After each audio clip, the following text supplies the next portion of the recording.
Welcome to The Real Deal with Camille. I am your host, Coach Camille. And on my show, we talk about why you are so successful, smart, and beautiful, but still single. So we're going to talk about it. We're going to try to figure that out. And today, my guest is Miss Dana Weeks. And Dana is a Mary Kay consultant. And we're going to be talking about how makeup plays a role in your attractability and magnetism with a man. So welcome to the show, Dana. Thank you. Thank you so much. Glad to be here. Oh, I'm excited to have you here. So tell me a little bit about yourself and how long have you been doing Mary Kay? I've been building my business for 12 years and really love the company, love the products, love what the company stands for in faith first, family second, and career third. That's always good. Yes. Wow, so I understand you're one of the top producers in your district? Yes, yes. Very excited to be number 9 in my unit of several. Congratulations. Thank you. That's an honor. Yes. You know, I wanted to talk to you today about makeup and, you know, do you think that women really take makeup seriously when it comes to dating and relationships and attracting a man? Do you think they spend enough time and put the effort into putting a little makeup on every day? I think women take a lot of time think so? putting on the makeup. Sometimes I think the makeup becomes a mask, and they're masking their true identity. But yes, I do think women are putting on their makeup. So you think women should go for a more natural look? Yes, I do. At least on that initial encounter. Yeah. You don't want them to be surprised, the guy to be surprised, right? You have all of this beautiful makeup looking like a supermodel, and then the next time they see you, it's like, oh, scary, right? That's right.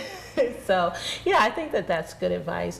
Tell me, what is your advice about applying makeup and actually caring for the skin? Is there a process that women should go through to actually cleanse your skin and get it prepared for makeup? Yes, there is a process. Your face is pretty much a canvas, so it's a blank canvas, and you've got to prepare that canvas before you paint it. And so in terms of preparing your canvas, you've got to make sure it's cleansed properly, as well as moisturized based according to your skin type. You've got normal, combination, be it oily. It depends on what type of skin you have. You want to make sure you properly cleanse and moisturize your skin before applying any makeup to it. Okay, wow. So during different times of year, do people need to change the way they moisturize and cleanse their skin? Yes, the seasons, the environment, it all makes a difference. So if you're out in the summers, usually your skin tends to get a little bit oilier. And in the winter months, it tends to dry just a little bit more. So you may have to change your regime based on the seasons. Wow, that's interesting. I know some women, they like to go natural, especially when they're out and about. So is there something that's light that they can put on their face while they're working out or just running to the supermarket where they don't have to take a lot of time to really apply their makeup? Definitely. There's several companies that offer what's called a CC cream. Some companies call it a BB cream, but it's a tinted type moisturizer. So you're getting that moisturization, but it's also just a light touch of foundation color, so you can just quickly apply it and off you go. Off you go. Okay, that's good. Any skincare secrets for the fall? I mean, the fall is coming, the winter is coming. The biggest thing is moisturization. Usually, again, when the seasons change, your skin is changing as well, so you've got to make sure your skin is moisturized. Okay. So and a little extra moisture helps. How do I know how much to use and your skin will respond. Your skin pretty much tells you. If it's a little bit flaky, that means, but it also depends on how much water you're consuming. So sometimes it's the water intakes because that affects your skin. But usually if you just pinch your skin a little bit, you can tell. Yeah, I hear if it's elastic or if it's elastic and it bounced back, that means you have a lot of water in your system. How much water? I think they used to say 6 to 8 glasses a day. Is that still true? It's changed. You know, it used to be 6 to 8 glasses, and now I've heard it's half your body weight. Is it really? Oh my gosh, I would drown. Oh my gosh, are you serious? Yes, yes. And I've seen people with the big mugs, and this is their consumption for the day. Oh my gosh, so, half your body weight. But that's in ounces, right? That's in ounces, correct. Okay, wow. Yeah. So everybody needs to go weigh themselves and make sure they get jugs. That's a scary scale. Oh gosh, I think I'm going to drown. Trying to keep up with the water. So I'm going to ask you a question that I ask all of my guests. Okay. Are you married or single? I am married. You are? Yes. So how many years have you been married? Happily married for almost 10. I'll be 10 in a couple of weeks. Congratulations. Are you doing anything special to celebrate? That's a big number. It is a big number, and everyone's asking me that question, and the decision is up to my husband. He is incognito right now. He's being very quiet about what he's doing. So he just asked me a couple of weeks ago if I had my passport still in place. So I don't know. My guess is we're going to go away somewhere, but I don't know where. That sounds fabulous. You know, you're doing one of the things that I love to teach women to do is to exert and lead with their feminine energy. And so you're allowing your husband in this situation to take the lead and make the plans. That's right. And you'll just have your passport and your suitcase. That's right. Maybe not even take a suit. You can take the bag. Maybe you can shop when you get there. That's How right. about that? Sounds like fun to you know, me. so that might be a good idea. Yes. So that's really nice to see that you're allowing your husband to do that. I really try to help women to learn to do that because so many women are very successful, right? That's what we really focus on. Right. The successful women, they work in high-powered jobs all day. They're CEOs in their organizations. They're number 9 in your district, right? That's right. That's right. And then when they, you know, so when they're in those environments, they have to be really tough and They're really in control. masculine, That's right? right. They're in control, but they have to do that to climb that corporate ladder, right? To get their point across. But when they come home, they have to take a softer approach. That's right. That's when the submissiveness comes in. Absolutely. Yes. And people are afraid of that word. They are. You know, so, you know, I use this term called a stiletto transition. You know, so we'll talk about that in a minute, but we're going to go for a quick break and we'll be right back.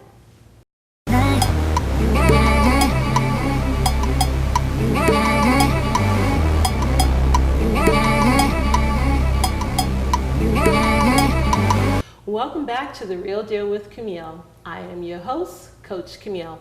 And today, if you weren't here for the first segment, I have my very special guest, Dana Weeks, and she is a Mary Kay consultant, and she rocks. She's a boss at Mary Kay. She's number 9 in your region? Yes, in my unit. That's really impressive. So how much further do you have to go to get a pink Cadillac? You know, it's all based on numbers, and your numbers can always change. That's the one thing I say is the only constant is change. I'm very close. Okay, I am very close. Well, let me know when you get that pink Cadillac. I've got it on. I've got so many people. I'm like, I'll be making a world tour. It's going to be exciting. That's good. So I hope you get there. Thank you. But before we went on break, we were talking about this thing of being submissive, right? Yes. And I like to use the term stiletto transition because I think it's less intimidating and it sounds a little bit more sexy and mysterious, right? So I use that term with women, and it's simply the same kind of concept. It's learn how to lead with your masculine energy and when to lead with your feminine energy. And I actually call that circumstantial masculinity, right? Know which circumstances you need to lead with masculine energy in the workplace when you're dealing with people, and you need to be firm and handle your business, right? But when you come home, your husband wants to see a softer person. He wants you to play girl with him all day long, right? Because that's why he married a woman. Right. Because he's attracted, a masculine man is attracted to femininity. Right. Absolutely correct. So you talked about this thing, the S word, submissive. Tell me what your thoughts are about that. What do you feel? I think it's mutual, and as you mentioned, some people think it's a scary word, but it's really not a scary word. And I think it's really a matter of learning your place, so to speak, and not to say that there's and when I say your place, that means whoever does what the best, that's what you do. You take that on as your role. So, you know, it's not, in our home, we don't have a traditional, I only cook and my husband only, you know, sits on the couch and waits to be served. But there's some nights he cooks and there's some nights he cleans. Absolutely. So it's based on where our strengths lie, and we respect each other in terms of where those strengths are. Do you think there are certain areas where a man should lead in the home environment and a woman should fall back a little bit? I think it's a matter of mutual respect. I think the man being, you know, we both should be submissive to God. Absolutely. And as we both submit to God, then we both know what areas we need to take charge in. Right, that's so true, right? So we have our God-given roles, and if we base our life, we won't get into a religious conversation at all. Right. But if you base your life on our God-given roles, and men are supposed to lead. That's right. And it doesn't mean that we can't support them. Right. We actually should support them in their role, right? But allow them to be masculine. I think women underestimate the power of making their man feel masculine and feel like he's in control. Yes. What do you think about that? I think they do, and I think when a man knows that, when he feels that his woman is proud of him, or when she's made him her hero, then his chest goes out just a little bit more, and he's like, oh, and it wants him to do more. Right. So it makes a difference. You ever notice when you give your husband a kind of a honey-do list, how he tries to make sure he got everything right? It's like, when do you need it? Yes. What time? I did this, and what's next? That's right. I don't think women really appreciate or realize that men really like to have something to do, because they really enjoy being your hero. Exactly. Right, and taking that role for you. And they want to be productive. And they do. They do. You know, I don't think women also realize that men, they like to have their calm peace and quiet, you know, so they don't mind going to bat for you and taking care of that honey-do list, but they also like, you know, to know that they have a peaceful and relaxing environment. Yes. Right? Yes. And I think they underestimate that. What do you think about that? Yes, I think it's important. You know, they do have a lot on their plates, and going out into the workforce bit, even if they may be a stay-at-home mom or stay-at-home male, you know, Mr. Mom. Which is popular nowadays. Yes, it is. Even, you know, regardless of what their role is, it's important that they be able to come back to a place of retreat, just that's quiet, so where they don't no longer have to wear that S on their chest, and they can just be relaxed. Yeah. Absolutely. And so when they're watching a football game, that's right. Let them watch the game, right?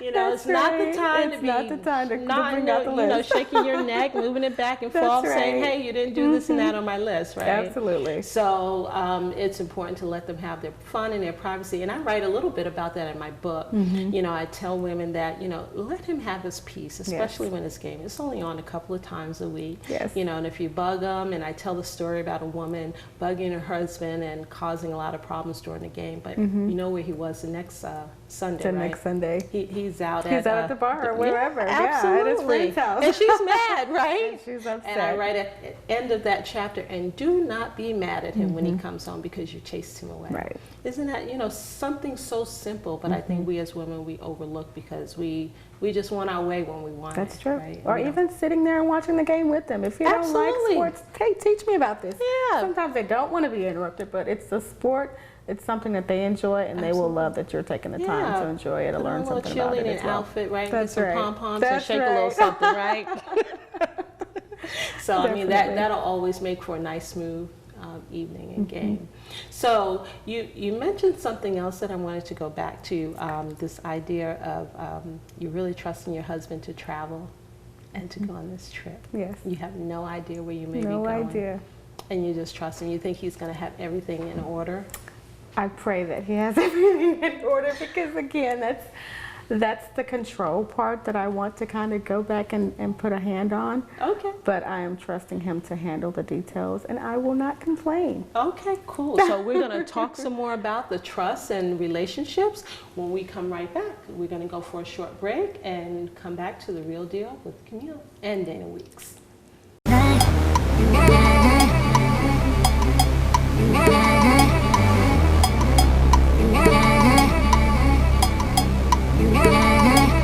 Welcome back to The Real Deal with Camille, and I'm your host, Coach Camille. And I want to truly thank you for tuning in with us, and I want to remind you all that I have a hot new book called Successful Women Date Differently. So if you haven't looked into it, make sure you do so. Have you read the book or read any portions of it? I have read portions of the book, and it's a very good book, very good read. What do you think about Zara? Oh my gosh. You know, I see parts of myself in Zara. Do you? I think we all do, right? Yes, yes. Yeah, what did you relate to most? Oh gosh. I think, you know, again, it's knowing who we are, but not being afraid to say that this is who I am. Right. But there were just certain parts that stuck out to me. Yeah, so I think I see myself in her because I know in my childhood I had a lot of crazy things go on as a child, and sometimes when we don't resolve those things, you know, we continue to seek out a mate or partner that makes us feel comfortable without discomfort, right? And I think that's what she did. She was just looking for love in all the wrong places, and she went after Tyrese, right? And he just really wasn't the right type of man for her, right? And he wasn't committed. So she went full out in this relationship, and she never stopped to see if he was ready to commit or not. And so she really got her feelings hurt. Yeah. So, and I think a part of her knew it though. Like I think a part of us as women, we know. We know. We just but don't we trust continue. Yes. We just don't trust our instincts the way that we should. And so, yeah, that's one thing I like to encourage women. Trust your gut instincts. You know, we have those instincts as women for a reason. That's right. And we have to really, really trust them. And when we trust them, we don't end up having so much trouble in our relationship. We know if that guy's a good guy or not. Right. Right? That's right. So I just think, you know, many women, they just ignore those feelings. But how did you know that your husband was the right man for you? Oh my gosh, prayer.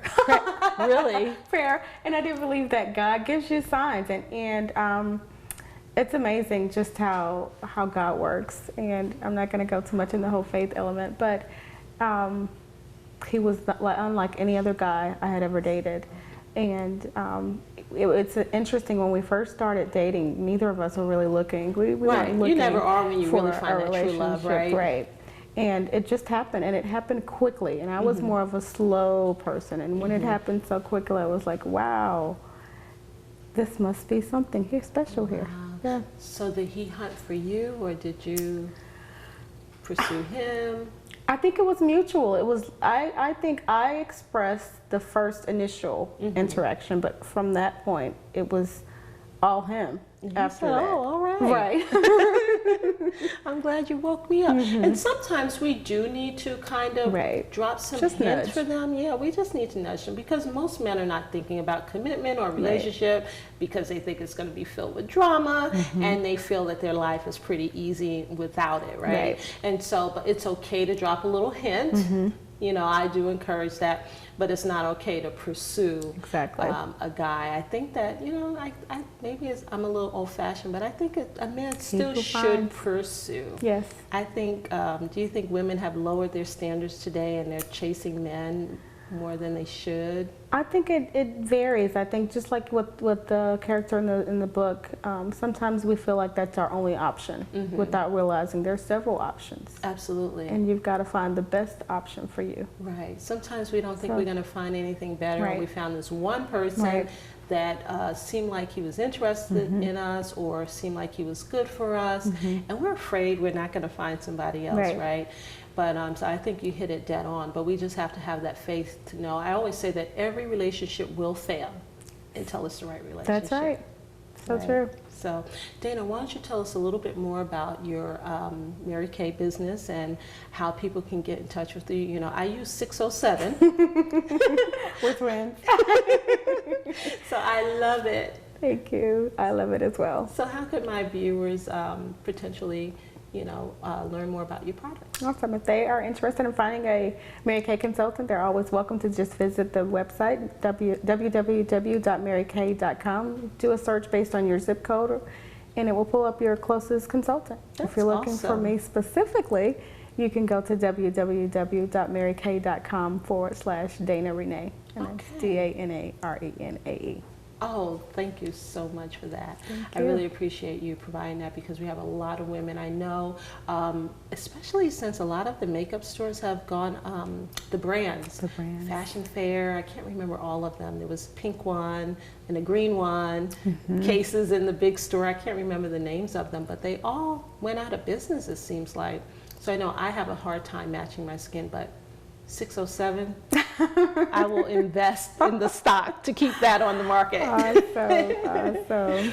So we want to thank you for joining us today, me and my guest, Dana Weeks, and we know you have choices, and we're glad that you are choosing to watch The Real Deal with Camille. And until next time, I wish you love.